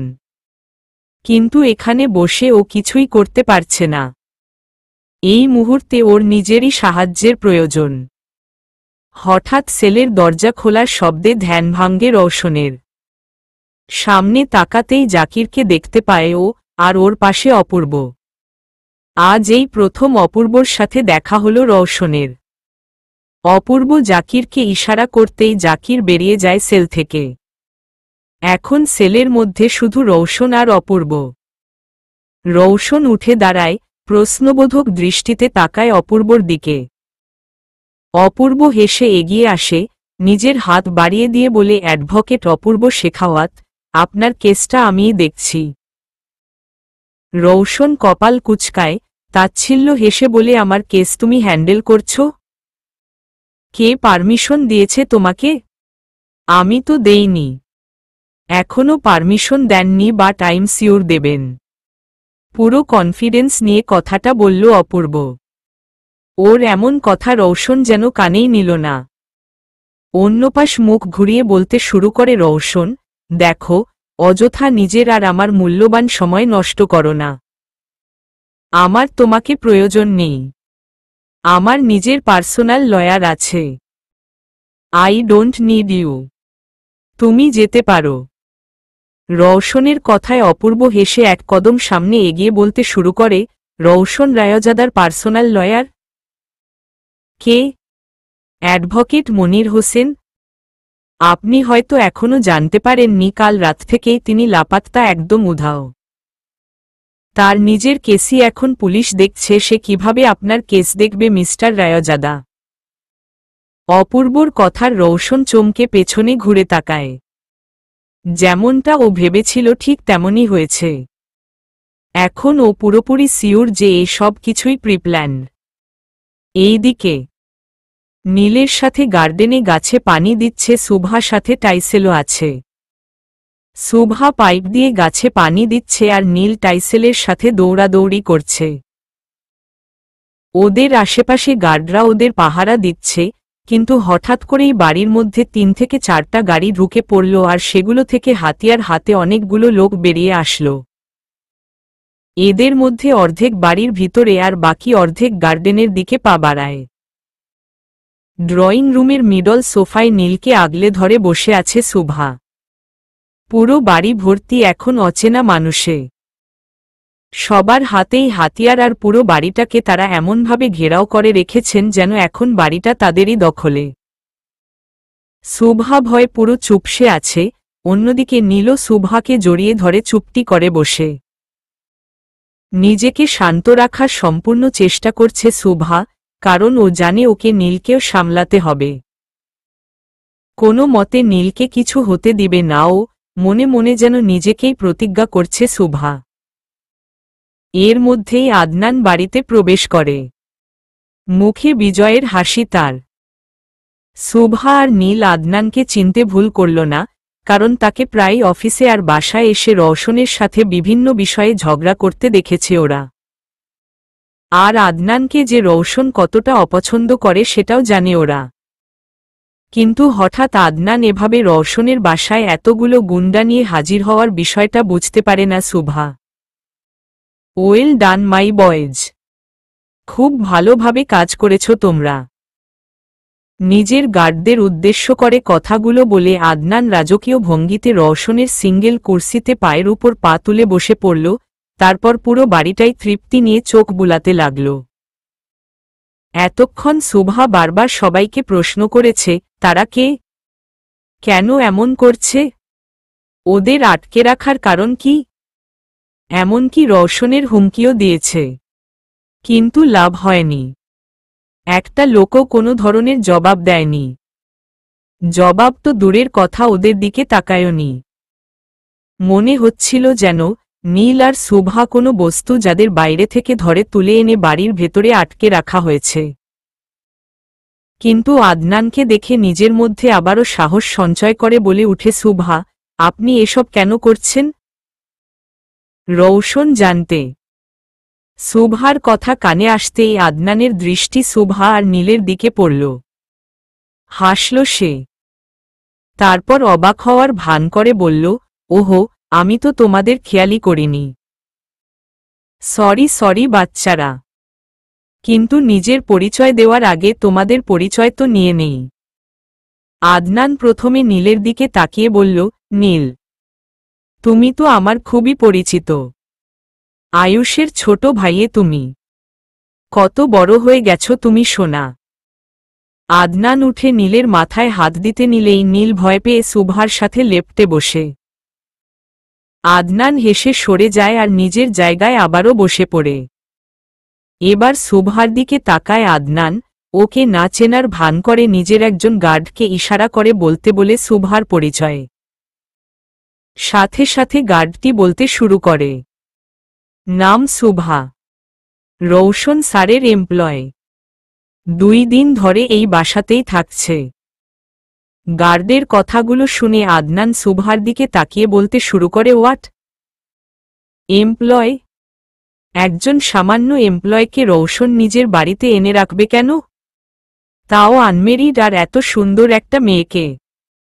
নিশ্চয়ই আলাদা সম্পর্কের ব্যাপার স্যাপার আছে, তাই তো? শুভাকে প্রশ্ন করল আদনান। আদনানের কথার ধরন সম্পূর্ণ অস্বস্তিপূর্ণ। শুভা নিজের দৃষ্টি নামিয়ে নিল। মনে মনে শুধু রওশনের নাম নিচ্ছে শুভা। রওশন এখনো কেন আসছে না, আর ও কি এখনো এসব কিছু জানতে পেরেছে কিনা ভাবছে ও। এর মধ্যেই নীল শুভাকে প্রশ্ন করে, ব্রো কখন আসবে শুভা? আমার ভয় করছে। শুভা কিছু বলবে তার আগেই আদনান হাসতে হাসতে বলতে শুরু করে, তোমার ব্রো ফিরছে না নীল, অ্যাটলিস্ট এত সহজে তো ফিরতে পারবে না। তাই আশায় থেকে লাভ নেই বাবা। আদনানের এমন কথায় ঘাবড়ে যায় শুভা, বিচলিত হয়ে বলে উঠে, ও মানে? কি বলছেন আপনি? রওশন কোথায়? কি করেছেন আপনি তার সাথে? আমি ওর সাথে কিছুই করিনি, সাধারণভাবে বলল আদনান। তারপর ঠোঁটে অদ্ভুত হাসি টেনে বলতে শুরু করল, রওশন নিজের করা পাপের প্রায়শ্চিত্ত করছে জেলে বসে। ওর করা অপরাধ, খুনের শাস্তি ভোগের জন্য প্রস্তুত হচ্ছে। শুভা দাঁড়িয়ে যায়, অবিশ্বাস্য দৃষ্টি নিয়ে বলে উঠে, কি বলছেন এসব আপনি? রওশন এমন কিছুই করেনি। ভুল বলছেন, মিথ্যা বলছেন আপনি। এইদিকে বারান্দায় যাওয়ার থাই লক করা ছিল, তাই স্ক্রু ড্রাইভার সহ আর কিছু টুলস খুঁজে বের করে থাই গ্লাসটাই পুরোট খুলে ফেলেছে আভি। আভি এমন কিছু করবে অবশ্যই কেউই প্রত্যাশা করেনি। আমি হলাম আভি রায়জাদা, আমাকে বন্দি করে রাখবে এমন খাঁচা তৈরি হয়নি আদৌ। হু এসেছে আমাকে আটকে রাখতে, শালা বলদের দল সবকটা। থাই খুলে সাইডে দেয়ালে ঠেকিয়ে রাখল আভি, তারপর বারান্দায় গিয়ে নিচে তাকাল। দোতলা হলেও বেশ উঁচু দেখা যাচ্ছে। নিজে নিজে বলে উঠে আভি, এখান থেকে লাফ দিল মরব না, কিন্তু হাত পা আমার ঠিকই ভেঙে যাবে। রিস্কি কাজ না করাই ভালো, লাফ দেওয়া ক্যান্সেল। অন্য কোনো উপায় খুঁজতে হবে। আভি রুমে চলে আসে, কিন্তু আফসোস, পুরো রুম ঘেটেও একটা দড়ি পেল না ও। তাই আলমারি থেকে সব কটা জামা কাপড় বের করে ফ্লোরে বসে পড়ল ও। সব কটা জামা তুলে একটা আরেকটার সাথে গিট বাঁধতে শুরু করেছে ও। একটা শার্টের সাথে আরেকটা টি শার্ট, তারপর জিন্স সহ সবকিছুই খুব মজবুত করে গিট দিচ্ছে ও। একটা মুভিতে দেখেছি হিরোইন বাসা থেকে এভাবে পালায়, যদিও মেয়েটা শাড়ি ইউজ করেছিল, কিন্তু আমি শাড়ি পাবো কোথায়? আমি তো আর শাড়ি পরি না, তাই এগুলো দিয়েই কাজ চালাতে হবে। আগে জানলে কয়টা লুঙ্গিও কিনে রাখতাম, তাও আমানত শাহ লুঙ্গি। এখন আফসোস হচ্ছে কেন যে লুঙ্গি পরার অভ্যাস করলাম না। ধুর। কথা বলতে বলতেই নিজের ড্রেসগুলো গিট গিয়ে বড় একটা দড়ির মতো করে নেয় আভি। দাঁড়িয়ে সাইজটা দেখে মজবুত হয়েছে কিনা চেক করে ও, কিন্তু যথেষ্ট স্ট্রং হয়েছে বাঁধনটা। খুশি হয়ে বলতে শুরু করে আভি, ওয়াও, ব্রিলিয়ান্ট আভি। আমার মাথায় যে কত বুদ্ধি, উফ, নিজেই নিজের প্রেমে পড়ে যাচ্ছি। কথাগুলো বলতে বলতে বারান্দায় এসে দড়ির এক সাইড রেলিংয়ের সাথে বেঁধে ফেলে আভি। তারপর নিচে তাকিয়ে কেউ আছে কিনা চেক করে নেয়। এটা বাড়ির পেছনের দিক, তাই গার্ড নেই কোনো। আভি দড়িটা নিচে ফেলে দেয়। আল্লাহ, এখন আমার হাত পায়ের সেফটি তোমার হাতে। আমি যেন আমার হাত পা বাঁচিয়েই নিচে পৌঁছতে পারি। আকাশের দিকে তাকিয়ে কথাগুলো বলল আভি। তারপর রেলিং ধরে ওপাশ চলে গেল আর দড়িটা ধরে ফেলল। কিছু হবে না, তুই তো এসবের ট্রেনিং আগেও নিয়েছিস আভি। B brave. নিজেই নিজেকে সাহস দিচ্ছে আভি। এভাবে 2-3 স্টেপ দিয়ে নামতে শুরু করে ও। কিন্তু উপর থেকে একটা শার্টের গিট খুলতে শুরু করে। মুখোমুখি দাঁড়িয়ে রওশন ও অপূর্ব। রওশন গভীর ভাবনায় ডুবে, অন্যদিকে অপূর্ব অপেক্ষায় রওশনের জবাবের। অপূর্ব রওশনকে নিজের মতো করে বোঝানোর চেষ্টা করেছে, এমনকি রওশনের এমন কিছু তথ্য তুলে ধরেছে যেগুলো রওশন বাদে কেউ জানে না। প্রথমে অবাক হয় রওশন, বুঝতে পারে না যে অপূর্ব কেন এতটা আগ্রহ দেখাচ্ছে ওর বিষয়ে। কিন্তু পরবর্তীতে যখন অপূর্বর এসবের পেছনে লুকিয়ে থাকা আসল অভিসন্ধি জানতে পারে, রওশন ওর কাছে সবকিছু যেন জলের মতো স্পষ্ট হয়ে যায়। অপূর্বর নিজের আলাদা মতলব লুকিয়ে আছে এসবের পেছনে। এমন কিছু আছে যেটা অপূর্বর জন্য খুবই গুরুত্বপূর্ণ, এতটা যেটা পাবার জন্য অপূর্ব যে কোনো মূল্য দিতে রাজি আর যে কোনো সীমানা অতিক্রম করতে রাজি, আর সেই জিনিসটা রওশন তাকে দিতে পারে। শুধুই রওশন। আর সেই জিনিসটা হাসিল করার জন্যই অপূর্বর যত প্রচেষ্টা। রওশন অপূর্বর দিকটা বুঝতে পারছে, কিন্তু অপূর্ব কি আদৌ বিশ্বাসযোগ্য কিনা সেটা সিউর হতে পারছে না। এভাবেই বেশ কিছু সময় পার হয়ে যায়। অনেক ভেবে চিনতে নিজের সিদ্ধান্তে পৌঁছয় রওশন। নিস্তব্ধতা শেষ করে বলে উঠে, ঠিক আছে, আমি রাজি তোমার প্রস্তাবে। তুমি আমার কেস হ্যান্ডেল করতে পারো, কিন্তু আমারও একটা শর্ত আছে। রওশনের কথা শুনে মৃদু হাসে অপূর্ব। ও যেন আগেই জানত রওশন এমন কিছু একটাই বলবে। অবশ্য রওশন রায়জাদার সাথে সন্ধি করতে হলে শর্ত তো পালন করতে হবেই। কি শর্ত আপনার? প্রশ্ন করল অপূর্ব। যেহেতু আমার বিষয়ে তুমি সবকিছুই জানো, তাই তোমার কাছ থেকে কিছুই লুকাবো না আমি। আদনান রায়জাদা, তাকে ফাঁসির দড়িতে ঝুলতে দেখতে চাই আমি। আমার বাবা, মা, ছোট মা, আমার বন্ধু আশিস, এদের কাউকেই আমি বাঁচাতে পারিনি, কিন্তু তাদের জাস্টিস তো দেওয়াতেই পারি।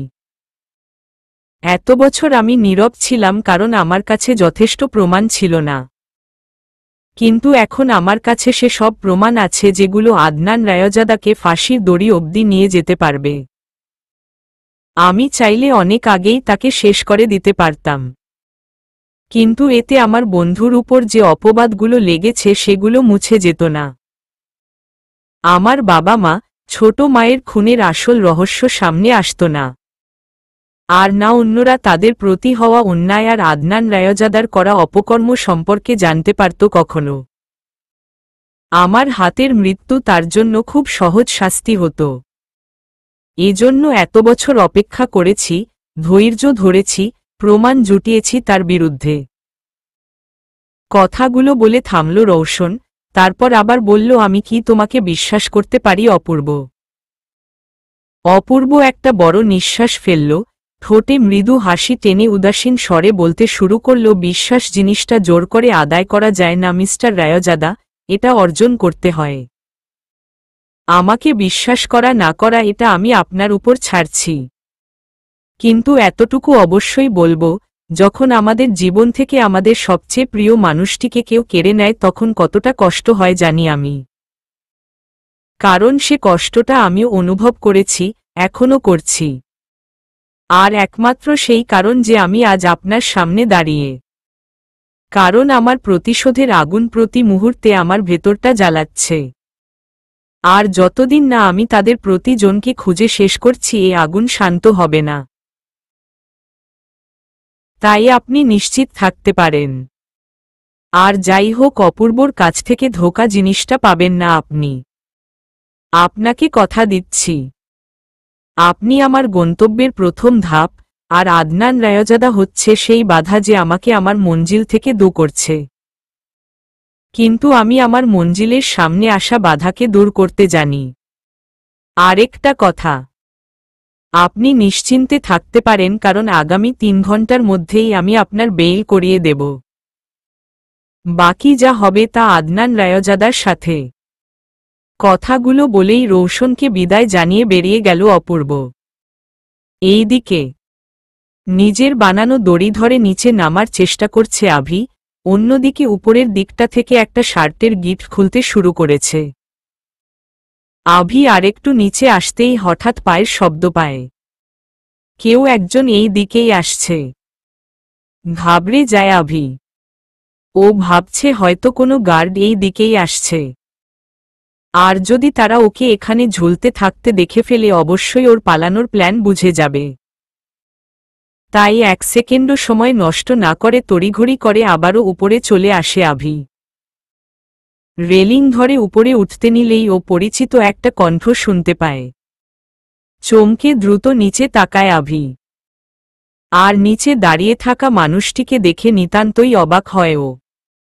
তুমি তুমি এখানে কি করছো? বিস্মিত স্বরে জিজ্ঞেস করে আভি।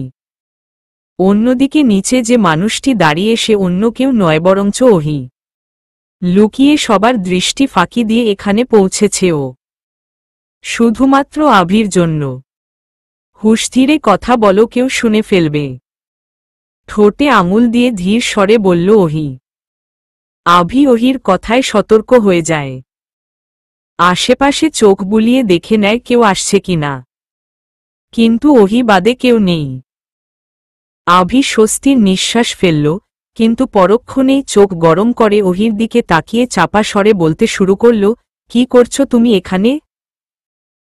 ওহি হাসল, তারপর আঙুল তুলে আভির দিকে ইশারা করে বলল, তোমার জন্য এসেছি। তোমাকে এই গুন্ডাদের হাত থেকে রক্ষা করতে এসেছি।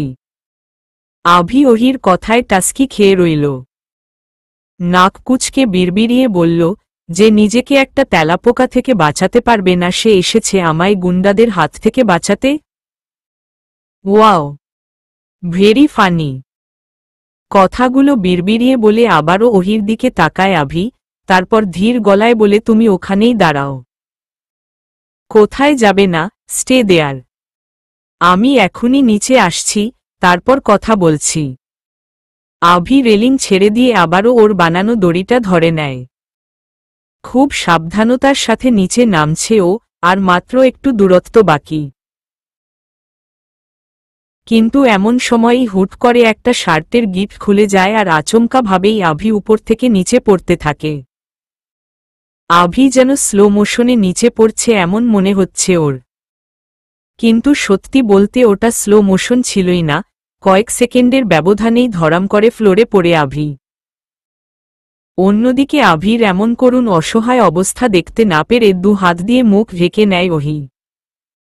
এইদিকে শুভা যেন কিছুতেই আদনানের কথায় বিশ্বাস করতে পারছে না। শরীর কাঁপতে শুরু করেছে ওর। কানে বারবার আদনানের কথার প্রতিধ্বনি শোনা যাচ্ছে, যেটা বারবার রিপিট করে বলছে রৌশন একজন খুনি। ও খুন করেছে, ও ক্রিমিনাল।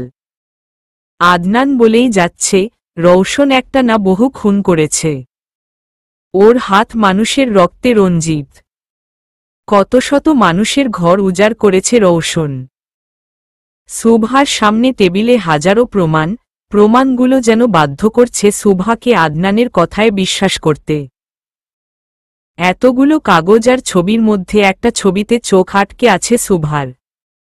ছবিটা যেন পুরনো এক ভয়ঙ্কর ঘটনা মনে করিয়ে দিচ্ছে শুভাকে। ছবিটাতে স্পষ্ট রৌশনের হাতে সেই রিভলভারটা।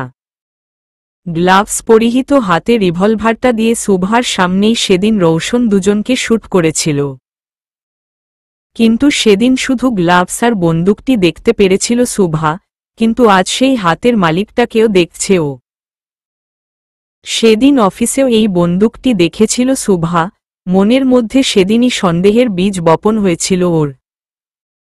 কিন্তু রৌশন খুব সহজেই সেই ঘটনাটাকে ঘুরিয়ে দিয়েছিল। কিন্তু আজ প্রমাণ সামনে। রৌশন সত্যিই সেই মানুষটি, যায় ভয় কত রাত নির্ঘুম কেটেছে শুভার। কিন্তু তবুও যেন মনের এক কোনো কিছু অংশ অবশিষ্ট, যেটা এখনও এসব কিছু বিশ্বাস করতে বারণ করছে ওকে। মন যেন মানতে নারাজ যে রৌশন সত্যিই এমন। নীল শুভার দিকে তাকায়, ও বুঝতে পারছে যে হয়তো শুভা এসবে বিশ্বাস করে ফেলছে।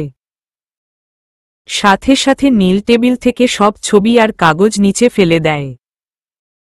সব কিছু যেন ফ্লোরে ছড়িয়ে ছিটিয়ে পড়ে। নীল শুভার হাত ধরে ওকে কনভিন্স করার চেষ্টা করতে করতে বলে, শুভা এগুলো সব মিথ্যা। তুমি এই পচা লোকটার কথায় ট্রাস্ট করবে না। রৌশন ভাইয়া এসে তোমাকে সব এক্সপ্লেইন করে দিবে। Please don't trust them. Shubha তবুও চুপ করে থাকে। নীলের কথাগুলো শুনে আদনান হাসল। তারপর উঠে নীলের সামনে এসে ওর কাঁধে হাত রেখে হাঁটু গেড়ে বসে বলতে শুরু করল, নীল বাবা, আমি এখন যেটা বলতে যাব শুভা, কি তুমি নিজেও সেটায় ট্রাস্ট করতে বাধ্য হবে। আর সেটা কি জানো? নীল চুপ করে থাকে। আদনান আবারও বলতে শুরু করে, রওশনের বলা সবচেয়ে বড় মিথ্যা এটাই যে তোমার ভাইয়া আশিস এখনো বেঁচে আছে। তুমি তো জানোই না, তোমার আশিস ভাইয়া তো আরও 5 বছর আগেই মারা গেছেন। আরেকটা কথা কি জানো? তোমার আশিস ভাইকে অন্য কেউ নয়, বরং তোমার রওশন ভাইই মেরেছে। আদনানের কথায় শুভা হতভম্ব দৃষ্টি নিয়ে তাকায় আদনান আর নীলের দিকে। কিন্তু নীলের যেন কোনো প্রতিক্রিয়াই নেই আদনানের কথায়। শুধু ওর চোখ থেকে কয়েক ফোঁটা পানি গড়িয়ে পড়ল। আদনান বিস্মিত হয়। এত বড় একটা সত্য উন্মোচিত করল ও, অথচ নীলের তেমন কোনো প্রতিক্রিয়া কেন দেখতে পারছে না। নীল সবাইকে অবাক করে দিয়ে আদনানের হাত নিজের কাঁধ থেকে সরিয়ে শীতল দৃষ্টি নিয়ে বলতে শুরু করল, ব্রো, রওশন তো আমাকে কখনো বলেইনি আমার ভাইয়া বেঁচে আছে। ও শুধু আমাকে জানতে দেয়নি যে আমার ভাইয়া নেই, কিন্তু ও কখনো এটাও বলেনি আমার ভাইয়া আছে। পড়া থেকে উঠে দাঁড়ায় আভি। লজ্জায় যেন মাথা কাটা যাচ্ছে ওর। বেচারা ওহির সামনে এভাবে উপর থেকে যেন মাটিতে পড়েনি, বরং লজ্জায় পড়েছে। একজন ট্রেনিং প্রাপ্ত অফিসার নাকি সামান্য দোতলা থেকে নামতে এভাবে ব্যর্থ হল। কি মনে করছে ওহি আভির এমন কাজে? ভাবছে আভি। স্টুপিড, বেকুব, গাধা সহ মনে মনে এমন হাজারটা গালি যেন নিজেকে দিয়ে ফেলছে আভির। ওহির থেকে দৃষ্টি কাটিয়ে নিজের শরীর ঝেড়ে ধুলোবালি যা লেগেছিল পরিষ্কার করে নিল আভি। তারপর গম্ভীর ভাব নিয়ে ওহির দিকে তাকিয়ে বলতে শুরু করল, এখন বলো তুমি এখানে কি করছো? ওহি এতক্ষণ আভিকে পর্যবেক্ষণ করছিল। আভির এমন গম্ভীর ভাব দেখে এবার নড়েচড়ে সোজা হয়ে দাঁড়ায় ওহি, তারপর হালকা হেসে বলে উঠে, আপনার হেল্প করতে এসেছি। আমার হেল্প করতে এসেছ? কিসের হেল্প শুনি? বুকে দুহাত ভাঁজ করে কপাল কুঁচকে প্রশ্ন করল আভি। উত্তরে ওহি আবারও বলতে শুরু করে, আপনাকে যখন গাড়িতে করে কিডন্যাপ করা হচ্ছিল আমি দেখে ফেলি। তাই আপনাকে বাঁচানোর জন্য সেই গাড়িটার পিছু নেই। গাড়িটা এই বাড়িতে ঢুকে পড়ে, কিন্তু অনেকগুলো গার্ড পাহারা দিচ্ছিল বিধায় আমি ভেতরে প্রবেশ করতে পারিনি। কিন্তু আমি বুঝতে পেরেছিলাম যে আপনি বিপদে আছেন আর আপনার হেল্প প্রয়োজন। তাই আমি অনেক খুঁজে বাড়ির পেছনের দিকে একটা পথ বের করে ভিতরে ঢুকে পড়ি। আর এখানে ঢুকেই আপনাকে উপরে লটকে, ঝুলে থাকতে দেখি। কথাগুলো খুব সুন্দর করে গুছিয়ে বলল ওহি, তারপর আভির দিকে তাকালো আভির পরবর্তী কি প্রশ্ন হবে সেটা শোনার আশায়। আভিও কম কিসে। ওহির কথাগুলো সহজলভ্য হলেও আভির যেন বিশ্বাস করতে কষ্ট হচ্ছে। কারণ ওহি নিজেই বলছে যে গার্ডদের কড়া পাহারার কারণে ও ভেতরে ঢুকতে পারছিল না। তাহলে এর মধ্যেই ও নতুন পথ কোথায় পেল? আভির জানামতে তো এই বাড়িতে কোনো গুপ্ত পথ বা দরজা বা রাস্তা কোনোটাই নেই। তাহলে ওহি ভেতরে আসলো কি করে? তুমি কোনো রাস্তা দিয়ে ভেতরে এসেছ? যতদূর আমি জানি এই বাড়িতে ঢোকার শুধু একটাই রাস্তা, আর সেটা হচ্ছে মেইন গেট। তাহলে তুমি ঢুকলে কিভাবে? সন্দেহ ভরা দৃষ্টি নিয়ে ওহিকে প্রশ্ন করল আভি। ওহি আভির প্রশ্ন শুনে উত্তর দিতে 1 মিনিটও সময় নষ্ট করল না। আঙুল তাক করে পেছনের দেয়ালের দিকে ইশারা করে বলে উঠে, ওখান দিয়ে। ওহির কথায় আভি ভ্যাবাচ্যাকা খেয়ে যায়। এত উঁচু দেয়াল টপকে এই পুচকে একটা মেয়ে ভেতরে ঢুকেছে বিশ্বাস করতে কষ্ট হচ্ছে ওর। বিস্ময় ভরা দৃষ্টি নিয়ে আবারও বলে উঠে আভি, ইম্পসিবল। কিভাবে সম্ভব? এই দেয়াল টপকে আসলে কিভাবে তুমি? এত উঁচু একটা দেয়াল, তার উপর আবার ভাঙ্গা কাচের টুকরো দেওয়া দেয়ার উপর। ওখান দিয়ে এত সহজে আসাটা বাচ্চাদের খেলা না। আমি সত্যি ওখান দিয়েই এসেছি। দেয়ালের ওপাশে গাড়ি থামিয়ে গাড়ির উপর উঠে দেয়ালে চড়েছি, তারপর ওই গাছটা যেটা দেয়ালের সাথে লাগানো সেটা বেয়ে নিচে নেমেছি।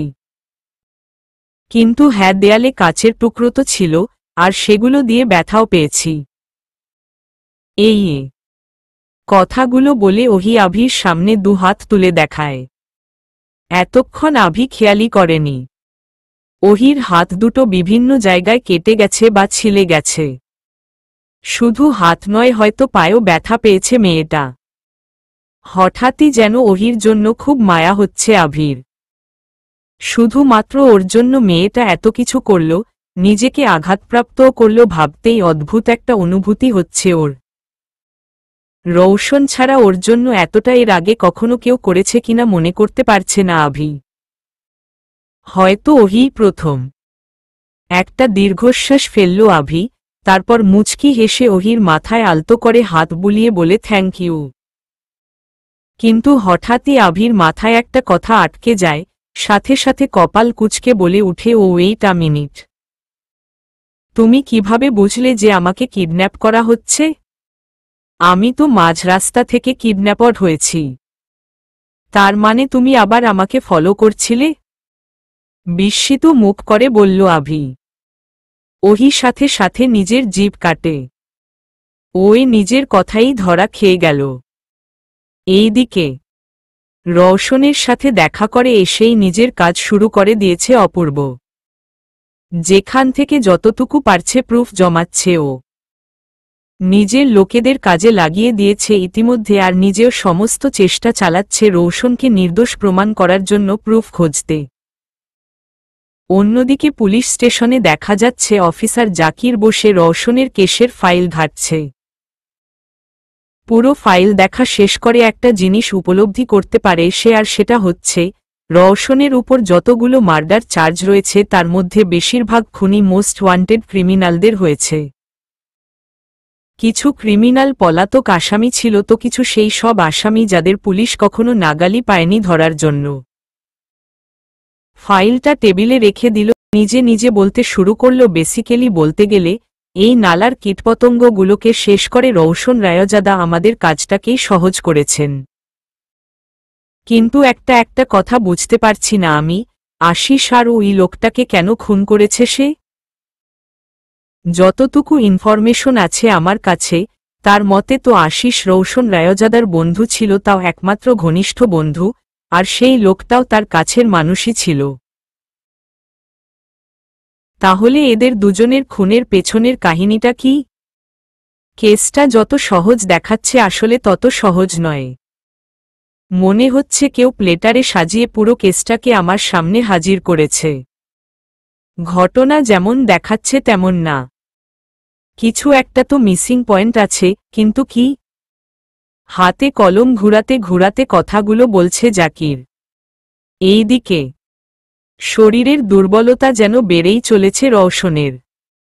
সারাদিনে ব্যান্ডেজটাও বদলাতে পারেনি ও, আর না মেডিসিন নিতে পেরেছে।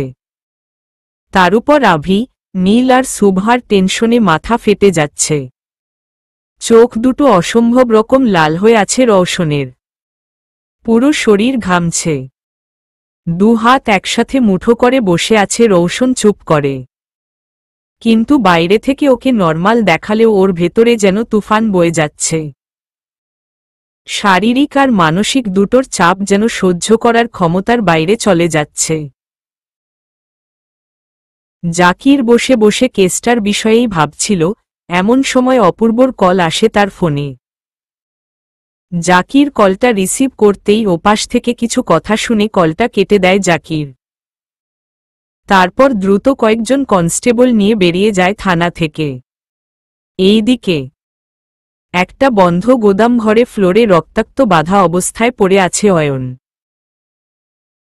বেচারাকে মেরে একদম আধমরা করে ফেলে রাখা হয়েছে। নিজে থেকে নড়ার শক্তিটুকুও যেন নেই শরীরে। মাঝরাতে ওর বাসায় ঢুকে ওকে কিডন্যাপ করে আনিয়েছে আদনান, তারপর নিজের লোকদের দিয়ে ছেলেটাকে মেরে এমন অবস্থা করে আটকে রেখেছে। বাইরে ৩-৪ জন গার্ড পাহারা দিচ্ছে অয়নকে আদনানের আদেশ অনুযায়ী, যেন অয়ন এখান থেকে পালাতে না পারে। দরজা আটকে বাইরে দাঁড়িয়ে তারা পাহারা দিচ্ছে। অন্যদিকে জাকির আর তার কনস্টেবলরা সেই গোদামের বাইরে এসে হাজির। খুব সাবধানতার সাথে তারা ভেতরে প্রবেশ করে আর সেই গার্ডগুলো বুঝে ওঠার আগেই তাদের আটক করে বন্দি করে নেয়। তাদের আটক করতে গিয়ে অবশ্য অনেক ধস্তাধস্তি আর গোলাগুলি হয়েছিল, যার ফলে দুজন অন দ্য স্পট মারা যায়। কিন্তু বাকি দুজনকে জীবিত আটক করতে সক্ষম হয় জাকির। তাদের আটক করে অয়নকে বের করে সে, তারপর দ্রুত তাকে নিয়ে হসপিটাল যায়। অয়নের চিকিৎসা হতেই ওর জ্ঞান ফিরলে ওর বয়ান নেওয়া হবে। To be continued.